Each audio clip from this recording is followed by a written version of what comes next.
यीशु मसीह ने जब सलीब पर जान दी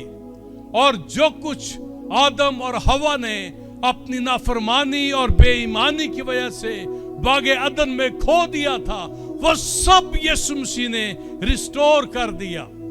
और आज जिस जिस चीज की हमको जरूरत है, जो मौजज़ा हमको चाहिए,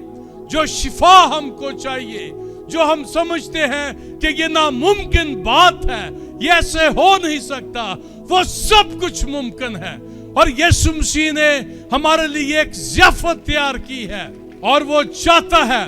कि उसके जो बेटे और बेटियां हैं उस ज़ियाफत में शामिल हों, उसमें शरीक हों, और जो कुछ उसने सलीब पे काम किया है, हमेशा की जिंदगी का, कसरत की जिंदगी का, मुआफी का, बहाली का, शिफा का, मौजज़ात का, उसके बेटे बेटियां जो हैं उनको ले।